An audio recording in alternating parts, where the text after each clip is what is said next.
Alves Melo, olá galã, sou pós-graduado em Direito Constitucional, fui aluno do Gilmar e do Leva, em Brasília, e doutorando nessa matéria, argumento de autoridade. Mas entendo que a decisão contra o Léo Lins é inconstitucional e ilegal.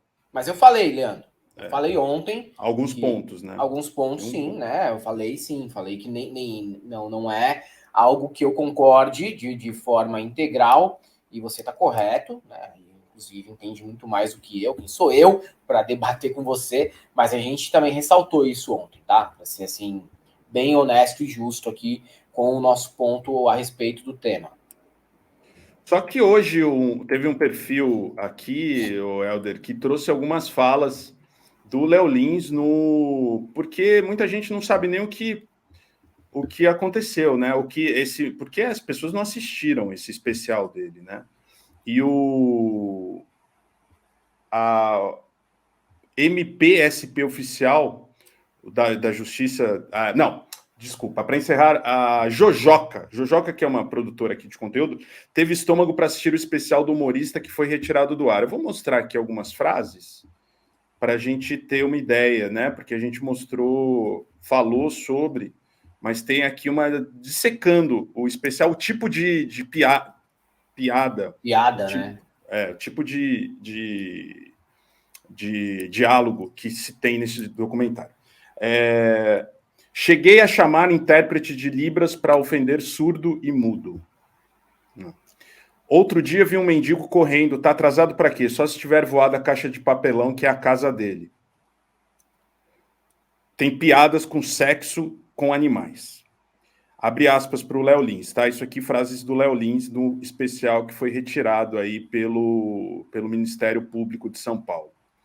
Para a menina do interior, perder a virgindade é fácil, é só ela correr menos do que o tio. Isso é uma piada para ele, tá? Abre aspas aqui para o Léo Lins. Tem cidades tão pobres que crianças da África mandam comida para lá. Pessoas do Nordeste têm uma aparência primitiva. A prova que no Sul faz tanto frio que uma boate pegou fogo e as pessoas não saíram de dentro. Imita uma pessoa falando espanhol alegando que é uma língua divertida. O que aconteceu ali? Um estuprito. Nossa, posso participar um pouquinho? Só com a cabecita? Cara, isso... Sério. É indefensável. Não... Desculpa, mas assim... Fala sobre Thaís e Lázaro. A cor do meu filho faz as pessoas atravessarem a rua. Eu pensei, que ótimo, é como se ele fosse uma ambulância. Fui em um lugar que estava tudo sujo, cheio de barro, parecia Brumadinho. Jesus no meu bairro fica atrás da cruz, mas 8 furos viram a Marielle.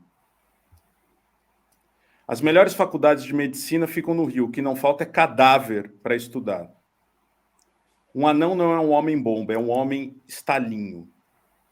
Cara, e não para, bicho. Sério. E vai adiante, né? A gente não vai ler todas, são mais de 40 36 tentativas de piada. Tem comentário dele, inclusive, numa matéria sobre a mãe da Isabela Nardoni está dando à luz novamente, que é irreproduzível. É irreproduzível, mas ele fez piada com isso, inclusive, tá? Esse cara é um criminoso, cara. Esse cara é um criminoso. Sério, se isso daí é o melhor que ele consegue fazer, enquanto texto de piada, eu acho que é bom ele repensar a própria profissão. O nosso amigo aqui falou que está errada a decisão da juíza, tá bom. Mas será que a gente não pode pensar que o Léo Lins deveria ser preso por ser sem graça, por exemplo? Sim. Eu acho que esse é um bom motivo para prender o Léo Lins. Porque eu nunca vi uma sequência de tentativa de humor tão sem graça quanto essa. Aí tem um outro problema. Sabe qual que é o outro problema? Um problema maior do que o próprio Léo Lins. Porque a existência de uma pessoa só, por mais famosa que ela seja, é um Ele problema... faz piada com pedofilia, Helder. Pedofilia. Não, tá cheio de crime aí. Eu vi isso aí. Tá cheio de crime, né? A existência de uma pessoa só, isolada, embora seja famosa, é um problemão. Mas já parou para pensar que nós temos uma parcela da população que consome isso, e não é uma parcela irrelevante, é uma parcela bem relevante, acha graça disso, o próprio Porchat falou, pagar para ir num show de um merda como esse, me desculpe o palavreado, mas eu não consigo me referir a alguém que faz essas tentativas pífias de comédia sem ser com um esculacho, volta para casa e fica conversando com a esposa, fica conversando com o marido e achando que aquilo foi maravilhoso, foi o suprassumo do humor nacional, entendeu? É isso que é um grande problema para mim, saber que essas pessoas elas estudam com a gente, que elas estão na universidade que vocês estudam, que elas estão na academia que vocês frequentam, que elas são seus primos, seus amigos, seus vizinhos. As pessoas compactuam com esse tipo de humor. Eles acham bonito, eles acham legal. Então a gente tem um problema maior, que é um problema social. Um problema social em que uma parte da sociedade dá risada com crime. Tem uma parte da sociedade que acha engraçado o crime. Crime de preconceito, racismo, homofobia, transfobia, pedofilia. Ele é um psicopata, Helder. Ele não tem empatia por absolutamente ninguém, só os brancos amigos. Não sei se nem os amigos dele. Ele é um psicopata. É uma pessoa com problemas, mas que precisa ser penalizado. E aí o seu Fábio Porchat vir defender uma pessoa dessa, por favor, né? Não tem condições, não tem defesa, né? Não tem defesa. E o Mano Brown falou um negócio interessante sobre isso aí. Eu acho que é muito bom trazer aqui as palavras do Mano Brown, porque tem o seguinte, né? Piada sobre Holocausto, ela é sempre criticada e com razão. Tem que ser criticada mesmo.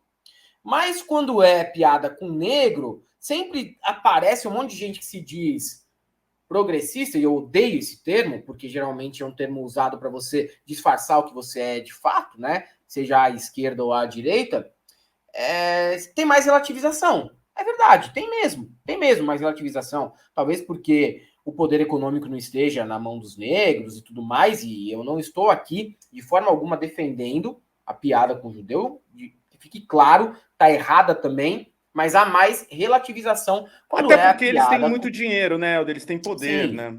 sim.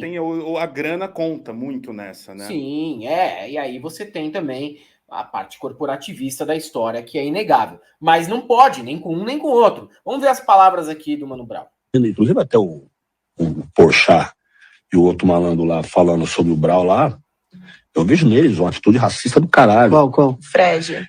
Esses dois. Por quê? Foi no Porque Stories essa do- coisa de colocar um cara preto, Eu não vi isso. um cara preto, um cara pardo, como um cara violento que liga pra casa das pessoas ameaçando, é o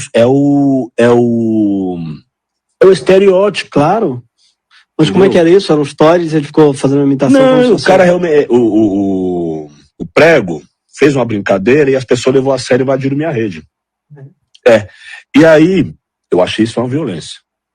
Isso é uma violência. Tá? E eles falando sobre a minha pessoa como se realmente eu fosse um cara perigoso. Você tá vendo sentindo perigo na minha pessoa aqui? Entendeu? Então, esse estereótipo é uma coisa que alimenta o racismo. Eles estão achando que eles estão abafando. Ah, eu sou o branco legal. Não é, não. Tô te vendo. Sim, perfeito. Entendeu? Então, tem muito branco legal fazendo aquilo lá. Sabe? Não sei nem se é estrutural. É engraçado, mas é mais do mesmo. Sim. Tá ligado? Tem coisa que já bateu já. O cara fala, japonês tem pau pequeno. Pois Conta é, cara. outra, malandro. Você tá indo muito banheiro de japonês. Então, Falando do Fred Desimpedidos, né? Que esteve no BBB. Não, e falou lá do Porchat lá também, Porchat. né, no começo.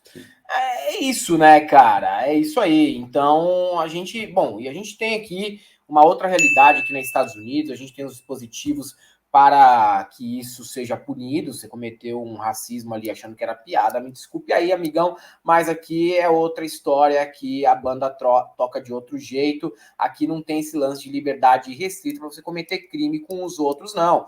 Tá descontente? Faz que nem o Rafinha Bastos, vai fazer stand-up nos Estados Unidos, aprende a falar inglês, você tem a possibilidade também de tentar outros mercados, se não gosta daqui. E o pior é quando você vê o humorista falando, mas é muito difícil fazer humor no Brasil. Não é difícil fazer humor no Brasil. Não é nem um pouco difícil fazer humor no Brasil. Eu vou te explicar por que não é. Ô, Beze, eu vou te falar, eu vou te falar uma frase aqui. Você vai lembrar do que é, provavelmente. Talvez até dê risada. Antônio Nunes! Isso era o Pânico na TV.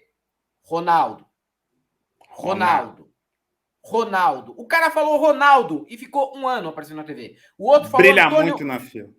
O outro falou Antônio Nunes e bateu na coxa. Ficou 1 ano aparecendo no Pânico. O outro falou, eu queria falar para Sabrina que eu gosto muito dela. Charles Henrique Pédia. Ficou mais 2 anos, né? Entendeu? Aí você tinha o cara que pintava o corpo de prateado, Fred Mercury prateado. O Eduardo 10 Stablish. anos. Não, não tô falando que o cara é sem graça, o cara tem Ele é talento. ótimo. Mas o personagem é uma bosta, Fred Mercury prateado. O personagem é uma bosta. Me desculpe, mas o personagem é sem graça. Só que é muito fácil fazer humor no Brasil. É muito fácil. O Roger, do Traje, é considerado engraçado. Tá na TV. O Léo Lins mesmo é considerado engraçado. Então é muito fácil. Não tem, é muito difícil fazer humor no Brasil. Ai, mas a gente tem que se privar de tudo, não sei o quê. Cara, aqui na Galãs Feios, embora tenha ali, né, uma bola dividida com jornalismo, a gente também faz o nosso humor aqui. A gente não precisa apelar para esse tipo de piada. E daí? Entendeu? A gente errou algumas vezes? Óbvio que a gente errou. A gente não é perfeito em nada, absolutamente nada. Mas aí existe a intenção de ser sempre escroto. No caso de gente como o Léo Lins. Diferente da gente que, quando errou, né, a gente fez isso, sei lá, 5% das vezes que fez uma piada aqui e não existia a intencionalidade de ser ofensivo e escroto a todo momento como os caras. Porque ali é a regra. Não é a exceção, é a regra, entendeu? Então é muito fácil fazer humor no Brasil. Desculpe aí. O Léo Lins, sendo famoso, já prova que é muito fácil ser humorista no Brasil. Basta fazer comentário de taxista.